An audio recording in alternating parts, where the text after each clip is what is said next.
ಒಬ್ಬ ಆಕ್ಟ್ರೆಸ್ ಆಗಿ, ಒಬ್ಬ ನಾಯಕಿಯಾಗಿ, ಫಿಲಂ ಚಿತ್ರರಂಗದಲ್ಲಿ ಒಂದು ನಾಯಕಿಯಾಗಿ ನಿಮ್ಮ ಕೊಡುಗೆ ಅಪಾರವಾಗಿದೆ. ನಾವು ಕೂಡ ನಿಮ್ಮ ಫ್ಯಾನೇ.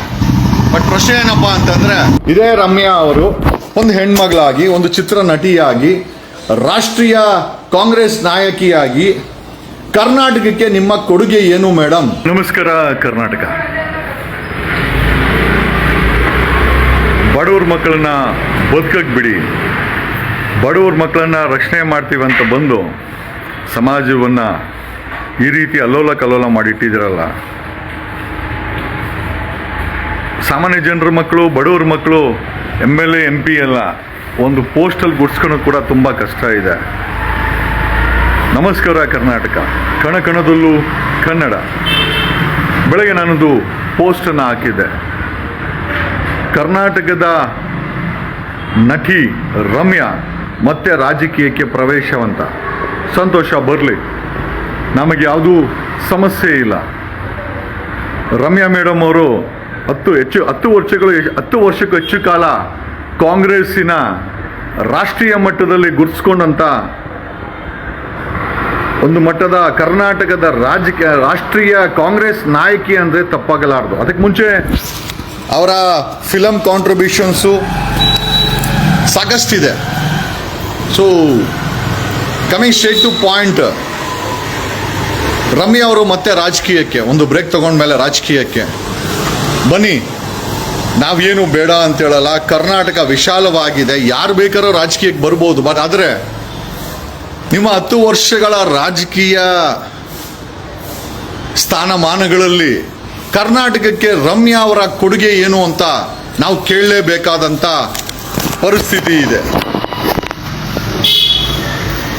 As an actor you have done a wonderful job, no doubt about it. ಒಬ್ಬ ಆಕ್ಟ್ರೆಸ್ ಆಗಿ, ಒಬ್ಬ ನಾಯಕಿಯಾಗಿ, ಫಿಲಂ ಚಿತ್ರರಂಗದಲ್ಲಿ ಒಂದು ನಾಯಕಿಯಾಗಿ ನಿಮ್ಮ ಕೊಡುಗೆ ಅಪಾರವಾಗಿದೆ. ನಾವು ಕೂಡ ನಿಮ್ಮ ಫ್ಯಾನೇ. ಬಟ್ ಪ್ರಶ್ನೆ ಏನಪ್ಪ ಅಂತಂದರೆ, ಕರ್ನಾಟಕದಲ್ಲಿ 10 ವರ್ಷಗಳ ಕಾಲ ರಾಜಕೀಯ, ಒಮ್ಮೆ MP ಅವ್ರು ಯಾರೋ ಹಾಕಿದ್ರು, ಬರೀ 10 ತಿಂಗಳಾಗಲಿ 10 ದಿವಸ ಆಗಿರಲಿ, ರಾಷ್ಟ್ರೀಯ ರಾಹುಲ್ ಗಾಂಧಿ ಅವರ ಮಟ್ಟದಲ್ಲಿ ರಮ್ಯಾ ಅವರು ಗುರುತಿಸ್ಕೊಂಡಿದ್ರು ಅಂತ ನಾವೆಲ್ಲ ಓದಿರೋದನ್ನ ನಾವೆಲ್ಲ ನೋಡಿದ್ದೀವಿ. ಬಟ್ ಪ್ರಶ್ನೆ ಏನಪ್ಪ ಅಂತಂದರೆ, ಇದೇ ರಮ್ಯಾ ಅವರು ಒಂದು ಹೆಣ್ಮಗಳಾಗಿ, ಒಂದು ಚಿತ್ರ ನಟಿಯಾಗಿ, ರಾಷ್ಟ್ರೀಯ ಕಾಂಗ್ರೆಸ್ ನಾಯಕಿಯಾಗಿ ಕರ್ನಾಟಕಕ್ಕೆ ನಿಮ್ಮ ಕೊಡುಗೆ ಏನು ಮೇಡಮ್? ಕೇಳಲೇಬೇಕಾದಂಥ ಸಮಯ, ಕೇಳ್ತೀವಿ. ನಾವು ಈ ಪ್ರಶ್ನೆ ಯಾಕೆ ಕೇಳ್ತಾ ಇದ್ದೀವಿ ಅಂತಂದರೆ, ಒಂದಷ್ಟು ಮಾಧ್ಯಮಗಳು ರಮ್ಯಾ ಅವರ ಬಗ್ಗೆ ಮತ್ತೆ ರಮ್ಯಾ ರಾಜಕೀಯಕ್ಕೆ ವೆಲ್ಕಮ್ ರಮ್ಯಾ, ನೋ ಇಶ್ಯೂ. ಬದಕಿ ದ ಥಿಂಗ್ ಇಸ್, ಕರ್ನಾಟಕಕ್ಕೆ ರಮ್ಯಾನ ಕೊಡುಗೆ ಏನು? ಒಬ್ಬ ಚಿತ್ರನಟಿಯಾಗಿ ಒಂದಷ್ಟು ಫಿಲಮ್ ಮಾಡಿರ್ಬೋದು, ಅದು ನಿಮ್ಮ ಪರ್ಸನಲ್ ಎಂಟರ್ಟೈನ್ಮೆಂಟ್ ಆಗಿದೆ. ಜನ ಅದನ್ನು ಹಣ ಕೊಟ್ಟು ಚಿತ್ರವನ್ನು ನೋಡಿದ್ದಾರೆ, ಮನರಂಜಿಸಿದ್ದಾರೆ, ನಿಮ್ಮನ್ನು ನಾಯಕಿಯಾಗಿ ಒಪ್ಕೊಂಡಿದ್ದಾರೆ. ಆಸ್ ಎ ಪೊಲಿಟಿಷಿಯನ್ ರಮ್ಯಾ ಅವರೇ, ನಿಮ್ಮ ಕೊಡುಗೆ ಏನು? ಎಸ್ಪೆಷಲಿ ಹೆಣ್ಣು ಮಕ್ಕಳ ವಿಚಾರಕ್ಕೆ ಬಂದರೆ ನಿಮ್ಮ ಕೊಡುಗೆ ಏನು? ನಾನು ಯಾಕಿದನ್ನು ಕೇಳ್ತಾ ಇದ್ದೀನಿ ಅಂತಂದರೆ, ಧರ್ಮಸ್ಥಳದ ಹತ್ಯಾಕಾಂಡ, ಸೌಜನ್ಯ ಹತ್ಯಾಕಾಂಡದ ವಿಚಾರದಲ್ಲಿ ರಮ್ಯಾ ತುಟಿ ಬಿಚ್ಚಲೇಬೇಕು ಅಂತ ಏನಿಲ್ಲ. ನೀವು ನಿಮ್ಮನ್ನು ರಾಜಕಾರಣಿಗಳು ಅಂತ ಹೇಳ್ಕೊಂಡಾಗ ನಮ್ಮಂಥವ್ರು ಅಥವಾ ಕರ್ನಾಟಕ ನಿಮ್ಮನ್ನು ಕೇಳುತ್ತೆ, ರಮ್ಯಾ ತಾವು ಹೆಣ್ಣು ಮಕ್ಕಳ ವಿಚಾರದಲ್ಲಿ ಯಾಕೆ ಮಾತಾಡಲ್ಲ ಅಂತ ಯಾಕೆ ಕೇಳ್ತೀವಿ ಅಂತ ನೀವೇನೇನೆ MP ಆಗಿರೋದು, ರಾಷ್ಟ್ರೀಯ ಮಟ್ಟದಲ್ಲಿ ಗುರ್ಸ್ಕೊಂಡಿರೋದು, ಕಾಂಗ್ರೆಸ್ಸಲ್ಲಿ ಒಂದು ದೊಡ್ಡ ಮಟ್ಟಕ್ಕೆ ಬೆಳೆದು ನಿಂತಿರೋದು, ಇಂಥ ಬೆಳೆದಂಥ ವ್ಯಕ್ತಿ ಕರ್ನಾಟಕದ ಹೆಣ್ಣು ಮಕ್ಕಳ ವಿಚಾರದಲ್ಲಿ ಏನು ಕೊಡುಗೆ ಇದೆ ಈ ಮೇಡಮ್ ಅವ್ರದ್ದು ಅನ್ನೋ ಒಂದು ಪ್ರಶ್ನೆಗೆ ರಮ್ಯಾ ಅವರೇ ಉತ್ತರಿಸಬೇಕು. ನಾನು ಈ ಪ್ರಶ್ನೆ ಯಾಕೆ ಕೇಳ್ತಾ ಇದ್ದೀನಿ ಅಂತಂದರೆ, ಧರ್ಮಸ್ಥಳದ ಸೌಜನ್ಯ ಪ್ರಕರಣದಲ್ಲಿ ತಾವು ತುಟಿ ಬಿಚ್ಚಲೇ ಇಲ್ಲ. ಯಾಕೆ ಅಂತ ನೀವೇ ಉತ್ತರಿಸಬೇಕು. ಯಾಕೆ ಒಂದು ಹೆಣ್ಮಗಳಾಗಿ ಸೌಜನ್ಯ ಪ್ರಕರಣದಲ್ಲಿ ತಾವು ಧ್ವನಿ ಎತ್ತಬೇಕು? ನಿಮ್ಮ ಕಾಂಗ್ರೆಸ್ ಅವ್ರಿಗೆ ಬುದ್ಧಿ ಹೇಳಬೇಕು. SITನ ಬಳಸ್ಕೊಂಡು ನಾಶ ಮಾಡಕೊಟ್ಟಿರೋ ನಿಮ್ಮ ಕಾಂಗ್ರೆಸ್ ಸರ್ಕಾರದ ನಡೆಯನ್ನ ಪ್ರಶ್ನೆ ಮಾಡಬೇಕು. 13 ವರ್ಷದಿಂದ ಸೌಜನ್ಯ ಪ್ರಕರಣ ಜೀವಂತವಾಗಿದೆ. ಆ ಪ್ರಕರಣಕ್ಕೆ ಒಂದು ನ್ಯಾಯ ಕೊಡಿಸಬೇಕು ಅಂತ ಒಂದು ಹೆಣ್ಮಗಳಾಗಿ, ಒಂದು ಚಿತ್ರನಟದ ನಾಯಕಿಯಾಗಿ, ಒಬ್ಬ ರಾಜಕಾರಣಿಯಾಗಿ, ಒಬ್ಬ ಕಾಂಗ್ರೆಸ್ನ ರಾಷ್ಟ್ರೀಯ ರಾಜಕಾರಣಿಯಾಗಿ ಮತ್ತೆ ಈಗ ರಾಜಕೀಯಕ್ಕೆ ಬರಬೇಕು ಅನ್ನೋ ಹೇಳ್ತಾರ ವ್ಯಕ್ತಿಯಾಗಿ ತಮಗೆ ಅನಿಸ್ಲಿಲ್ಲ ರಮ್ಯಾ ಅವರೇ? ಯಾಕೆ ಅನಿಸ್ಲಿಲ್ಲ? ಅದಕ್ಕೆ ಉತ್ತರ ನೀವೇ ಕೊಡಬೇಕು. As a citizen, as a voter, as a voice of Karnataka, Ramya ನಿಮ್ಮನ್ನ ಪ್ರಶ್ನೆ ಮಾಡೋದು ಕರ್ನಾಟಕದ ಪರವಾಗಿ ನಮ್ಮ ಹಕ್ಕು. We have every right to question you at all levels in politics. ನಿಮ್ಮ ಗುಡ್ ಇಂಗ್ಲಿಷ್ ಭಾಷೆನಲ್ಲಿ ಹೇಳ್ತೀನಿ, आपको पूछने का हमें समस्त अधिकार है. ನಿಮ್ಮ ರಾಹುಲ್ ಗಾಂಧಿ ಅವರು, ರಮ್ಯಾ ಅವರೇ, ನಿಮ್ಮ ರಾಹುಲ್ ಗಾಂಧಿ ಅವರು, ನಿಮ್ಮ ಕಾಂಗ್ರೆಸ್ಸಿನ ನಾಯಕರು ಮಣಿಪುರ್ಗೆ ಹೋಗ್ತಾರೆ, ಮೋದಿಯನ್ನ ದೂಷಣೆ ಮಾಡ್ಲಿ, ನಮ್ಗೇನ್ ಸಮಸ್ಯೆ ಇಲ್ಲ. ಅವ್ರು ತಪ್ಪಿದ್ರೆ ದೂಷಣೆ ಮಾಡ್ಲಿ. ಅದೇ ಕಾಂಗ್ರೆಸ್ ಸರ್ಕಾರದಲ್ಲಿ ಧರ್ಮಸ್ಥಳದ ಹತ್ಯಾಕಾಂಡದಲ್ಲಿ ನಿಮ್ಮ ರಾಷ್ಟ್ರೀಯ ನಾಯಕರಾದಂತ ಫ್ಯೂಚರ್ ಪ್ರೈಮ್ ಮಿನಿಸ್ಟರ್ ಅಂತ ಪ್ರೊಜೆಕ್ಟ್ ಮಾಡ್ಕೊಳ್ಳೋ ಅಂತ ರಾಹುಲ್ ಗಾಂಧಿ ಅವರು ಕರ್ನಾಟಕದಲ್ಲಿ ಧರ್ಮಸ್ಥಳದ ವಿಚಾರಕ್ಕೆ ಮೂಗೆ ತೂರ್ಸಲ್ಲ, ಮಾತೇ ಆಡಲ್ಲ.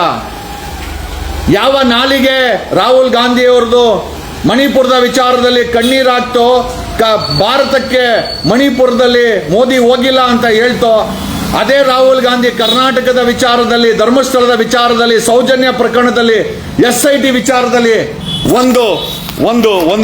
ಒಂದು ವರ್ಡ್ ಕೂಡ ಸ್ಟೇಟ್ಮೆಂಟ್ ಕೊಟ್ಟಿಲ್ಲ, ಧರ್ಮಸ್ಥಳಕ್ಕೆ ಭೇಟಿನೂ ಕೊಡ್ಲಿಲ್ಲ. ನಿಮ್ಮ ರಾಷ್ಟ್ರೀಯ ನಾಯಕರು ನಾಟಕ ಮಾಡ್ತಾರ ರಮ್ಯಾ ಅವರೇ? ನಿಮ್ಮನ್ನೇ ಕೇಳಬೇಕು. ಯಾಕಂದ್ರೆ ರಾಷ್ಟ್ರೀಯ ಮಟ್ಟದಲ್ಲಿ ನಾಯಕತ್ವವನ್ನು ಹೊಂದಿದ್ದವರು ನೀವೇ ಅಲ್ವಾ ರಮ್ಯಾ ಮೇಡಮ್?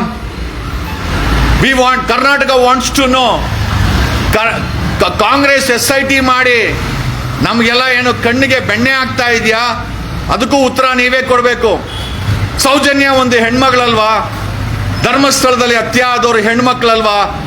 ನೀವೊಂದು ಹೆಣ್ಮಗಳಾಗಿ ರಾಷ್ಟ್ರೀಯ ನಾಯಕರು, ಒಂದು ಸಮಯದಲ್ಲಿ MP ಆದವರು, ಆಕ್ಟ್ರೆಸ್, ಕರ್ನಾಟಕದಲ್ಲಿ ಒಂದು ಹೀರೋಯಿನ್ ಆಗಿ ಮಿಂಚಿದವರು, ನಿಮ್ಮ ಧ್ವನಿ ಕೋಟ್ಯಾಂತರ ಜನಕ್ಕೆ ರೀಚ್ ಆಗುತ್ತೆ. ಆದ್ರೂ ಧ್ವನಿ ಯಾಕೆ ಮಾಡಲಿಲ್ಲ ಮೇಡಮ್? ಕರ್ನಾಟಕ ಪ್ರಶ್ನೆ ಮಾಡ್ತಾ ಇದೆ. ಹಾಗಾದ್ರೆ ಮತ್ತೆ ರಾಜಕೀಯಕ್ಕೆ ಅಂತ ಹೇಳ್ತಾ ಇದ್ರಲ್ಲ, ನೀವು ಏನೋ ಮಾಡಿದ್ರೆ ಮತ್ತೆ ರಾಜಕೀಯಕ್ಕೆ ಬಂದು ಏನ್ ಮಾಡಕ್ ಕೊಟ್ಟಿದ್ರೆ ಅದನ್ನಾದ್ರೂ ಹೇಳಿ. ನೀವು 10 ವರ್ಷಗಳ ಕಾಲ ರಾಷ್ಟ್ರೀಯ ರಾಜಕೀಯದಲ್ಲಿ ಬರೀ ರಾಷ್ಟ್ರೀಯ ನಾಯಕರ ಜೊತೆ ಗುರ್ಸ್ಕೊಂಡ್ರೆ ಹೊರತು ಕರ್ನಾಟಕಕ್ಕೆ ಬೇಕಾದಂತ ಪಾಲಿಸಿಗಳನ್ನ ಮಾಡಿದಿರಾ? I just read out Ramya, ಏನೋ ದ ಥಿಂಗ್ಸ್ ಹ್ಯಾಪನಿಂಗ್.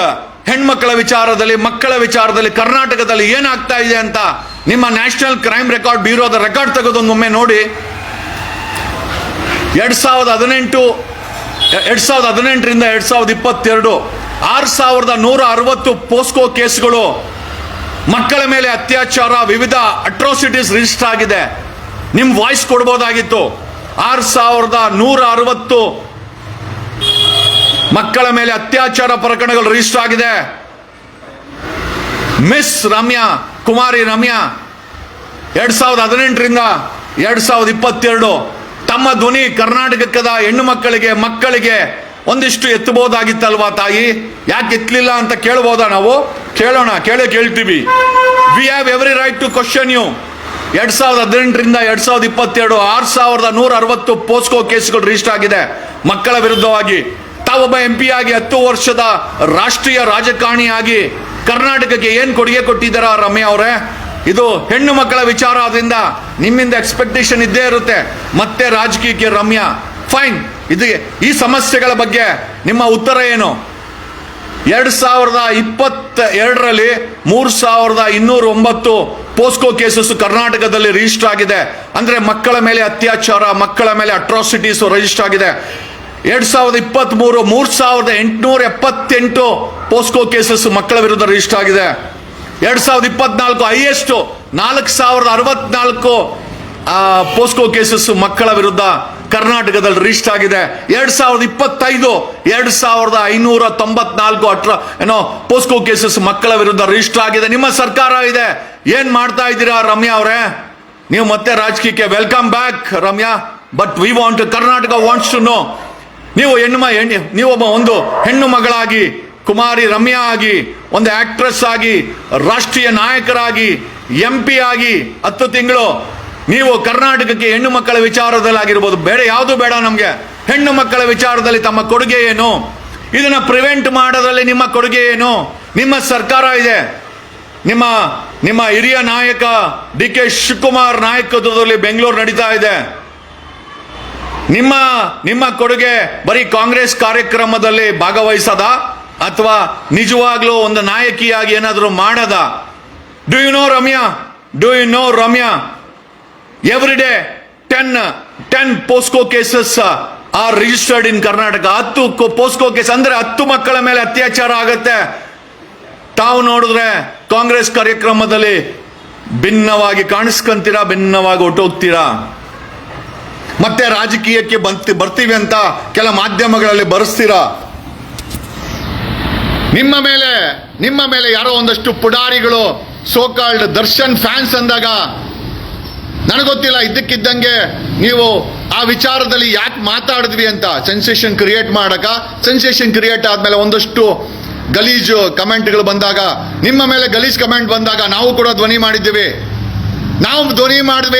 ಜವಾಬ್ದಾರಿ ಸ್ಥಾನದಲ್ಲಿ ಕೂತ್ಕೊಂಡಾಗ ನೀವು ಯಾವತ್ತೂ 10 ವರ್ಷದಲ್ಲಿ ಮಾಡಲೇ ಇಲ್ಲ. ಯಾಕೆ ಅಂತ ಕೇಳ್ಬೋದಾ? ರಾಜಕೀಯ ಅನ್ನೋದನ್ನ ಅಧಿಕಾರ ಅನುಭವಿಸ್ಲಿಕ್ಕ ಅಥವಾ ಸೇವೆ ಮಾಡ್ಲಿಕ್ಕ? ಕರ್ನಾಟಕ ನೋಡ್ತಾ ಇದೆ. Karnataka is watching. ಮುಂಚೆ ತರ ಯಾರೋ ರಾಜಕೀಯಕ್ಕೆ ಬಂದು ನಿಂತ್ಕೊಂತೀವಿ ಅಂದ್ರೆ ನೋಡೋ ಜನ ಅಲ್ಲ, ಇವತ್ತು ಜನ ಪ್ರಶ್ನೆ ಮಾಡ್ತಾರೆ. People want to know what is your contribution. ರಾಜಕೀಯಕ್ಕೆ ಬರ್ತೀನಿ ಅಂತ ನಿಮ್ಮ ಕಾಂಟ್ರಿಬ್ಯೂಷನ್ ಹೇಳಿ. ಏನ್ ಸೇವೆ ಮಾಡಿದ್ದೀರಾ? ರಾಷ್ಟ್ರೀಯ ನಾಯಕ ರಾಹುಲ್ ಗಾಂಧಿ ಜೊತೆ ತಾವುಗಳು ಗುರ್ಸ್ಕೊಂಡಿದ್ದು ಆ ಮಟ್ಟದಲ್ಲಿ ಕರ್ನಾಟಕದಲ್ಲಿ ಕೆಲಸ ಎಷ್ಟು ಕಾಂಟ್ರಿಬ್ಯೂಷನ್ ಮಾಡಬಹುದಾಗಿತ್ತು, ಎಷ್ಟು ಬದಲಾವಣೆ ತರಬಹುದಾಗಿತ್ತು. ಏನು ಬೇಡ. ನಿಮ್ಮ ಕರ್ನಾಟಕ ಮಹಿಳಾ ಆಯೋಗದ ಮಿಸಸ್ ಡಾಕ್ಟರ್ ಚೌಧರಿ ಅವರನ್ನ ಯಾವತ್ತಾದ್ರೂ ಪ್ರಶ್ನೆ ಮಾಡಿದಿರಾ? ಇಷ್ಟು ಕೇಸಸ್ ರಿಜಿಸ್ಟರ್ ಆಗಿದೆ. ಹೆಣ್ಣು ಮಕ್ಕಳಿಗೆ ರಕ್ಷಣೆಯಲ್ಲಿ ಮೇಡಮ್, ನ್ಯಾಯ ದೂರದ ಮಾತು, ರಕ್ಷಣೆ ಕೂಡ ಇಲ್ಲ. ಇಂಥ ರಕ್ಷಣೆ ಇಲ್ಲದ ಕರ್ನಾಟಕದಲ್ಲಿ ತಾವೊಬ್ಬ ನಾಯಕಿಯಾಗಿ, ಚಿತ್ರ ನಟಿಯಾಗಿ, ರಾಜಕಾರಣಿಯಾಗಿ, ಫಾರ್ಮರ್ MP ಆಗಿ, ರಾಷ್ಟ್ರೀಯ ನಾಯಕಿಯಾಗಿ, ಕಾಂಗ್ರೆಸ್ ನಾಯಕಿಯಾಗಿ ಒಂದು ಮಟ್ಟದಲ್ಲಿ ಸ್ಪೋಕ್ಸ್ ಪರ್ಸನ್ ಅಂತ ಹೇಳ್ಬೋದು. ಯಾವತ್ತೂ ತುಟಿ ಬಿಚ್ಚಲಿಲ್ಲ. ಧರ್ಮಸ್ಥಳದ ವಿಚಾರದಲ್ಲಿ ತುಟಿ ಬಿಚ್ಚಲಿಲ್ಲ. ನಾವು ಬರೀ ರಮ್ಯಾ ಅಂತ ಮಾತಾಡ್ತಾ ಇಲ್ಲ. ರಮ್ಯನ ರಾಜಕೀಯವನ್ನ ನಾನು ನಂಟಾಕಿ ಪ್ರಶ್ನೆ ಕೇಳ್ತಾ ಇದ್ದೀನಿ. ಚಿತ್ರರಂಗ ಕೂಡ ಧರ್ಮಸ್ಥಳದ ವಿಚಾರದಲ್ಲಿ ತುಟಿ ಬಿಚ್ಚಲೇ ಇಲ್ಲ. ಸೌಜನ್ಯ ಪ್ರಕರಣದಲ್ಲಿ ತುಟಿ ಬಿಚ್ಚಲೇ ಇಲ್ಲ. ನಿಮಗೆ ಕರ್ನಾಟಕ ಟಿಕೆಟ್ ತಗೊಂಡು ಕನ್ನಡ ಫಿಲಂ ನೋಡಬೇಕು. ಅದೇ ಕನ್ನಡದ ಹೆಣ್ಣು ಮಕ್ಕಳಿಗೆ ಇಷ್ಟೆಲ್ಲ ಅಟ್ರಾಸಿಟೀಸ್ ಆಗ್ತಾ ಇದೆಯಲ್ಲ. ಚಿತ್ರರಂಗದವರು ಫಿಲಂ ಅನ್ನ ತೋರಿಸಿ ಕಾಸು ಮಾಡ್ಕೊಂತಾ ಇದ್ದಾರೆ ಹೊರತು, ಮೊನ್ನೆ ನಾನು ರಿಷಬ್ ಶೆಟ್ಟಿಗೂ ಕೇಳಿದೆ, ಅಲ್ಲಯ್ಯ ಏನೋ ಒಂದು ಎಂಟರ್ಟೈನ್ಮೆಂಟ್ ಮಾಡಿದ್ಯಾ, ಒಳ್ಳೊಳ್ಳೆ ಚೆನ್ನಾಗಿ ಫಿಲಂ ಓಡ್ತಾ ಇದೆ, ಹೊಂಬಾಳೆ ಅವ್ನು ಚೆನ್ನಾಗಿ ಬಂಡವಾಳ ಹಾಕೋನೆ, ಚೆನ್ನಾಗಿ ಬಂಡವಾಳ ಆಗ್ತಾ ಇದೆ. ಬಟ್ ಆದರೆ ಧರ್ಮಸ್ಥಳದ ವಿಚಾರದಲ್ಲಿ ಬಾಯಿ ಬಿಡೋದಿರಲಿ, ಫಿಲಂ ರಿಲೀಸ್ ಮಾಡಿ ಹೋಗಿ ಧರ್ಮಸ್ಥಳಕ್ಕೆ ವಿಸಿಟ್ ಕೊಟ್ಟು ಫೋಟೋ ಹಾಕೋನೆ ರಿಷಬ್ ಶೆಟ್ಟಿ. ಏನ್ ಮೆಸೇಜ್ ಕೊಡ್ತಾ ಇದ್ದಾರೆ ಇವರು? ಸಮಾಜ ಇವ್ರ ಫಿಲಮ್ ಅನ್ನು ನೋಡ್ಬೇಕು, ಸಮಾಜ ಇವ್ರ ಫಿಲಮ್ ಅನ್ನ ಏನೋ ಅದನ್ನು ಪ್ಯಾಟ್ ಇಂಡಿಯನೋ ಗೊತ್ತಿಲ್ಲ ಗುರು. ರಾಷ್ಟ್ರೀಯ ಮಟ್ಟದಲ್ಲಿ 500 ಕೋಟಿ 1000 ಕೋಟಿ ಬರೀ ದುಡ್ಡೇ. ಸಮಾಜಕ್ಕೆ ಕೊಡುಗೆ ಕೇಳುವ ಇಲ್ಲ, ಅದೆಲ್ಲ ಏನಿಲ್ಲ. ನಾವು ಫಿಲಮ್ ಮಾಡ್ತೀವಿ, ನಾವು ನಿಮ್ಮನ್ನು ತೋರಿಸ್ತೀವಿ ಅಷ್ಟೇ. ನಾವು ಬೇರೆ ವಿಚಾರದಲ್ಲಿ ಮಾತಾಡಲ್ಲ. ಆಮೇಲೆ 5 ಕೋಟಿ ರೂಪಾಯಿನ ಕಾರ್ ತಗೊಂಡು ಫ್ಯಾಮಿಲಿ ಜೊತೆ ಫೋಟೋ ಹಾಕ್ತೀವಿ, ನೀವು ನೋಡ್ಕೊಂಡು ಖುಷಿ ಪಟ್ಟು ಕಂಗ್ರ್ಯಾಚುಲೇಷನ್ ಹೊಡಿಬೇಕಷ್ಟೇ. ಸಮಾಜಕ್ಕೆ ಚಿತ್ರರಂಗದ ಕೊಡುಗೆ ಏನು ಅಂತಲೂ ಕೇಳಬೇಕಾದಂಥ ಪರಿಸ್ಥಿತಿ ನಮಗೆ ಬಂದಿದೆ. ಬರೀ ರಮ್ಯಾ ಅಲ್ಲ, ರಿಷಬ್ ಶೆಟ್ಟಿ ಅಲ್ಲ, ಧರ್ಮಸ್ಥಳದ ಪ್ರಕರಣದಲ್ಲಿ ಯಾರೂ ಕೂಡ ತುಟಿ ಬಿಚ್ಚಲಿಲ್ಲ. ಇವ್ರ ಫಿಲಮ್ಗಳು ನಾವು ಯಾಕೆ ನೋಡಬೇಕು? ಕನ್ನಡ ಇಂಡಸ್ಟ್ರಿಗೆ ನಾವು ಯಾಕ್ರೆ ಎಂಕರೇಜ್ಮೆಂಟ್ ಮಾಡಬೇಕು? ಬೇಡ ಬಿಡು. ನೀವು ನಮ್ಮ ನೋವಲ್ಲಿ ಪಾಲ್ಗೊಳ್ಳಿಲ್ಲ ಅಂತಂದ್ರೆ, ಧರ್ಮಸ್ಥಳದ ಹತ್ಯಾಕಾಂಡದಲ್ಲಿ ತಾವು ತುಟಿ ಬಿಚ್ಚಲಿಲ್ಲ ಅಂತಂದ್ರೆ, ಸೌಜನ್ಯ ಪ್ರಕರಣಕ್ಕೆ 13 ವರ್ಷ ಆಯಿತು ನ್ಯಾಯ ಕೊಡಲಿಲ್ಲ ಅಂತಂದ್ರೆ, ನೀವು ಕನ್ನಡ ಇಂಡಸ್ಟ್ರಿನಲ್ಲಿ ಬರೀ ನೀವು ಹಣ ಮಾಡೋಕ್ಕೆ, ನೀವು ನಾಯಕರಿ ಅಂತ ಓಡಾಡೋಕ್ಕೆ, ನಿಮ್ಮನ್ನ ಬಾಸ್ ಗೀಸ್ ಅನ್ಕೊಂಡು ನಾವು ನಮ್ಮ ಎದೆ ಮೇಲೆ ನಮ್ಮ ತಲೆ ಮೇಲೆ ಕೂಡಿಸ್ಕೊಳಕ್ಕೆ ಆಗಂಗಿದ್ರೆ ಸಮಾಜಕ್ಕೆ ನಿಮ್ಮ ಕೊಡುಗೆ ಏನು? ರಮ್ಯಾ ಅವರೇ, last 10 years of your politics, what is your contribution to Karnataka, especially women's segment? They are asking this question. Ramya madam ji, 10 साल का आपका राजनीति में कर्नाटक में आपने महिला जो महिला होती है ना, जो माँ होती है, बेटी होती है, बीवी होती है, बहन होती है, दोस्त होती है, इनके लिए आपने क्या किया है? कर्नाटका पूछ रहा है. Okay, Karnataka is asking Ramya, what is your contribution to women segment, especially women segment, being a woman MP, former woman MP, former, I think, the top leader in National Congress, and being an actress, and ನಿಮ್ಗೇನಾದರೂ ಯಾರಾದರೂ ಬೈದ್ರೆ ಇಡೀ ಕರ್ನಾಟಕ ಒಂದು ಮಟ್ಟದಲ್ಲಿ ನಿಮಗೆ ಧ್ವನಿ ಆಗುತ್ತೆ. ಅದೇ ಕರ್ನಾಟಕದಲ್ಲಿ ಧರ್ಮಸ್ಥಳ ವಿಚಾರ ಆಗಿರ್ಬೋದು, ಸೌಜನ್ಯ ಪ್ರಕರಣ ಆಗಿರ್ಬೋದು, ತಾವು ತುಟಿಲೇ ತೆರಿಲಿಲ್ಲಮ್ಮ. ಏನು ಗ್ರ್ಯಾಂಡ್ ತಗೊಂಡ್ಬಿಟ್ಟಿದ್ದೀರ ಕರ್ನಾಟಕವನ್ನ? ನಿಮಗೆ ಮಾತ್ರ ಅಯ್ಯೋ, ನಾವೆಲ್ಲ ಅಯ್ಯೋ ಪಾಪ ಅಂತ ಜೊತೆಲಿ ನಿಂತ್ಕೊಳ್ಬೇಕು. ಆದರೆ ಕರ್ನಾಟಕ ಅಳ್ತಿರ್ಬೇಕಾರೆ, ಕರ್ನಾಟಕದ ಹೆಣ್ಣು ಮಕ್ಕಳ ಮೇಲೆ ಇಷ್ಟು ದೊಡ್ಡ ಪ್ರಕರಣ ಆಗಿರ್ಬೇಕಾರೆ, ನಿಮ್ಮ ಕಾಂಗ್ರೆಸ್ ಸರ್ಕಾರ ಇರಬೇಕಾರೆ ನ್ಯಾಯ ಸಿಗುತ್ತೆ ಅನ್ನೋ ಒಂದು ಕಿಂಚಿತ್ತು ಕೂಡ ನಮಗೆ ನಂಬಿಕೆ ಇಲ್ಲ. SITನ ನಿಮ್ಮ DK ಶಿವಕುಮಾರ್, ನಿಮ್ಮ ಸಿದ್ದರಾಮಯ್ಯ, ನಿಮ್ಮ ರಾಹುಲ್ ಗಾಂಧಿ ಹಳ್ಳ ಹಿಡ್ಸಕ್ಕೆ ಮಾಡ್ತಾ ಇದ್ದಾರೆ, ನ್ಯಾಯ ಕೊಡ್ಸಕ್ಕಲ್ಲ. ಕಾಂಗ್ರೆಸ್ 2028ಕ್ಕೆ ಹಳ್ಳ ಹಿಡಿತದೆ. ನನ್ನ ಭವಿಷ್ಯ ಇದು. ಜೊತೆನಲ್ಲಿ ಕೆಂಪೇಗೌಡರು ಶಾಪ DK ಶಿವಕುಮಾರ್ಗೆ.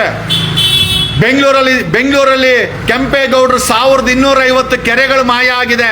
ಈಗ ಸುರಂಗ ಮಾಡಕ್ಕೆ DK ಶಿವಕುಮಾರ್ ಎಲ್ಲವುದು ಹಣ ರೇ.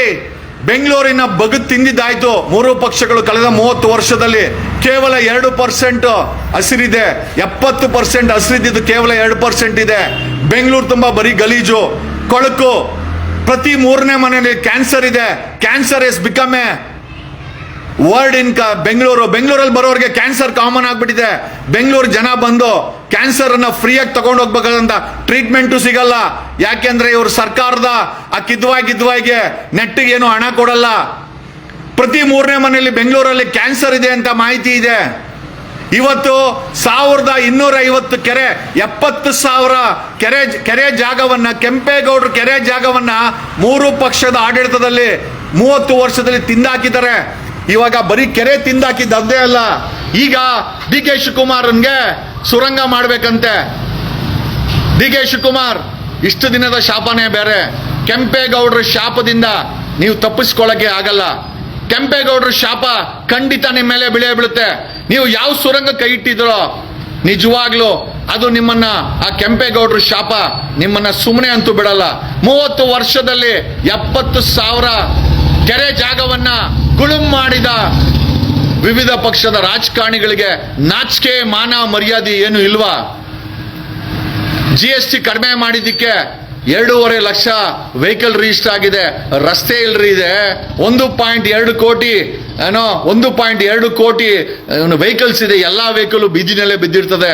ಬೆಂಗಳೂರಲ್ಲಿ ವೆಹಿಕಲ್ ರಿಜಿಸ್ಟ್ರೇಷನ್ ಸ್ಟಾಪ್ ಮಾಡಬೇಕು, ಡೆವಲಪ್ಮೆಂಟ್ ಸ್ಟಾಪ್ ಮಾಡಬೇಕು. ಆದರೂ ಕೂಡ ಎಲ್ಲೋ ಬಿಡದಿನಲ್ಲಿ 8,000 ಎಕರೆ ಲೇಔಟ್ ಮಾಡ್ಬೇಕಂತೆ. ಕೇವಲ 2% ಇರೋದು ಹಸಿರು. ಕೆಂಪೇಗೌಡರು ಮೂಲತಃ ಏನೋ ಬೇಸಾಯ ಮಾಡ್ಕೊಂಬಂದಂತ ವ್ಯಕ್ತಿ. ಆ ಕೆಂಪೇಗೌಡರು ಕಟ್ಟಿದಂತ ಬೆಂಗಳೂರಲ್ಲಿ 70% ಹಸಿರಿತ್ತು. ನುಂಗಿ ನೀರು ಕುಡಿದ್ಬಿಟ್ರು ಈ ಬೇವರ್ಸಿ ರಾಜಕಾರಣಿಗಳು. 1250 ಕೆರೆಗಳನ್ನ ಮುಚ್ಚಿ ಮಾಲ್ಗಳು, IT ಕಂಪನಿಗಳು ಕಟ್ಬಿಟ್ರು ಬೇವರ್ಸಿಗಳು. ಇವತ್ತು ಅವ್ರು ಮಾಡಿರೋ ಡಿಸಾಸ್ಟರ್ಗೆ ಇವತ್ತು ಹೆಬ್ಬಾಳದಿಂದ ಇದಕ್ಕೆ ಸುರಂಗ ಮಾಡಕ್ ಹೊಲ್ಟವನೇ DK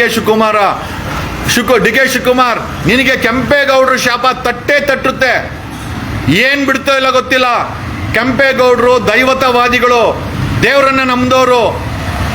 ಅವರ ಸೊಸೆಯನ್ನ, ಕೆಂಪೇಗೌಡರ ಸೊಸೆನ ಯಾವುದೋ ಕೆರೆಗೆ ಒಡೆದೋದಾಗ ಬಲಿ ಕೊಟ್ರಂತೆ. ಅಮ್ಮ ನೀನು ಆರಿದ್ರೆ ಕೆರೆ ಕಟ್ಟೆ ನಿಂತೋಗುತ್ತೆ ಅಂತಾರೆ.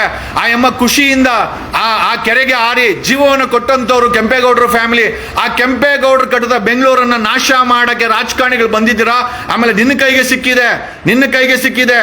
ಇವಾಗ ಸುರಂಗ ಮಾಡ್ತೀಯಲ್ಲ, ಖಂಡಿತವಾಗಿ ಆ ಕೆಂಪೇಗೌಡರ ಶಾಪ DK ಶಿವಕುಮಾರ್ ನಿನಗಂತೂ ಬಿಡಲ್ಲ. ನಾವೇನು ಮಾಡೋಕ್ಕಾಗಲ್ಲ. ಯಾಕಂದ್ರೆ ಅಧಿಕಾರದಲ್ಲಿ ಕೂತಿದ್ಯಾ. ನಾವೇನು ಹೇಳಿದ್ರೆ ನೀನು ಕೇಳ್ತೀಯಾ? ಬೆಂಗಳೂರು ಗಬ್ಬನಾಥ ಹೊಡಿತಾ ಇದೆ, ಬರೀ ಗುಂಡಿಗಳೇ ಇದೆ. ನಿನಗೆ ಅದ್ರ ಬಗ್ಗೆ ಕೇರ್ ಇಲ್ಲ. ನಿನಗೆ ಬುಳ್ಳೆ ತಗೊಂಡೋಗಿದ್ದು ಗೊತ್ತು. ಏನಕ್ಕೆ ಸುಪ್ರೀಂ ಕೋರ್ಟ್ಗೆ ಬೆಂಗಳೂರಲ್ಲಿ ಗುಂಡಿಗಳಿರೋದು ಗೊತ್ತಿಲ್ಲ. And this is what the disaster what we are expecting. ಬೆಂಗಳೂರನ್ನ ಪೂರ್ತಿಯಾಗಿ ಸರ್ವನಾಶ ಮಾಡಿದರೆ ಫೈನಲ್ ಆಗಿ ಈ ಸರ್ವನಾಶಕ್ಕೆ ಮೊಳೆ ಹೊಡೆಯೋದು DK ಶಿವಕುಮಾರ್.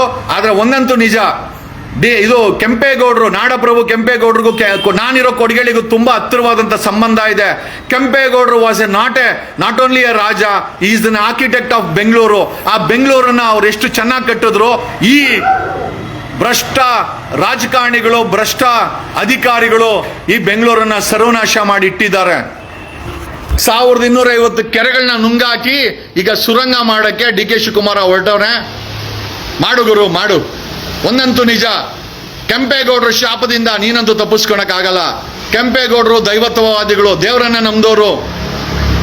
500 ವರ್ಷಗಳ ನಂತರ ಬೆಂಗಳೂರು ಇಷ್ಟು ಚೆನ್ನಾಗಿದೆ ಅಂತಂದ್ರೆ ಅದನ್ನ ನಾಶ ಮಾಡಕ್ಕೆ ನೀವೇ ಬರಬೇಕಾಗಿತ್ತಾ? 2% ಹಸಿರು, 7,000 ಟನ್ ಕಸ, ಕುಡಿಯಕ್ಕೆ ನೀರಿಲ್ಲ, ಮಳೆಗಾಲ ಬಂತು ಅಂದ್ರೆ ಕೆರೆ ಆಗುತ್ತೆ ಬೆಂಗಳೂರು. ಇದು ನಿಮ್ಮ ಕೊಡುಗೆ. ಸ್ಟಾಮರ್ ಡ್ರೈನ್ಗಳೆಲ್ಲ ಟಾಯ್ಲೆಟ್ ತುಂಬಿದೆ, ಕೆರೆಗಳಲ್ಲಿ ಕಕ್ಕಸ್ ತುಂಬಿದೆ. 1250 ಕೆರೆಗಳನ್ನ ನುಂಗಿ ನೀರು ಕುಡ್ದಿದ್ದೀರಾ. ಈಗ ಸುರಂಗ ಮಾಡಕ್ ಕೊಟ್ಟಿದ್ದೀರಾ. ಒಂದು ವೆಹಿಕಲ್ ರಿಜಿಸ್ಟ್ರೇಷನ್ ಸ್ಟಾಪ್ ಮಾಡಿಲ್ಲ. ಬೆಂಗಳೂರಲ್ಲಿ ಡೆವಲಪ್ಮೆಂಟ್ ಸ್ಟಾಪ್ ಆಗ್ತಾ ಇಲ್ಲ. ಆನೆಕಲ್ಲಲ್ಲಿ 2,500 ಎಕರೆ IT ಪಾರ್ಕ್ ಅಂತೆ. ನಿಮ್ಮ ಅಜ್ಜಿ ತಲೆ ಮಾಡಕ್ ಕೊಟ್ಟಿದ್ದೀರಾ. ಅಲ್ಲ, ಇರೋ ಡೆವಲಪ್ಮೆಂಟ್ ಇರೋ ಕಂಪನಿಗಳಿಗೆ ರೋಡ್ ಕೊಡಕ್ಕೆ ಯೋಗ್ಯತೆ ಇಲ್ಲ. ಗುಂಡಿ ರೋಡ್ಗಳು ನಿಮ್ದು. ಬೆಂಗಳೂರಲ್ಲಿ ಕಸ ಎತ್ತಕ್ಕೆ ರೀಸೈಕಲ್ ಮಾಡಕ್ಕೆ ಯೋಗ್ಯತೆ ಇಲ್ಲ. ಬೆಂಗಳೂರಿನ ಟ್ರಾಫಿಕ್ 1 ಅವರ್ಗೆ ಕೇವಲ 5 ಕಿಲೋಮೀಟರ್ ಹೋಗ್ಬೋದಂತೆ. 5 ಕಿಲೋಮೀಟರ್ ಹೋಗ್ಲಿಕ್ಕೆ ಮಾತ್ರ ಸಾಧ್ಯ ಬೆಂಗಳೂರಿನ ಟ್ರಾಫಿಕ್. ಕೇವಲ 5 ಕಿಲೋಮೀಟರ್ 1 ಅವರ್ಗೆ we can only travel 5 kilometres. The slowest traffic in the world, one of the slowest moving. China ಆದ ಮೇಲೆ ಬೆಂಗಳೂರೇ ಅಂತೆ. ಇಂಥ ಬೆಂಗಳೂರನ್ನ ದರಿದ್ರ ಸ್ಥಿತಿಗೆ ತಂದಂತ 3 ಪಕ್ಷದ ರಾಜಕಾರಣಿಗಳಿಗೆ ನಿಜವಾಗ್ಲೂ ಹೇಳ್ತೀನಿ, ಏನ್ ಹೇಳ್ಬೇಕು ಅಂತ ಗೊತ್ತಿಲ್ಲ.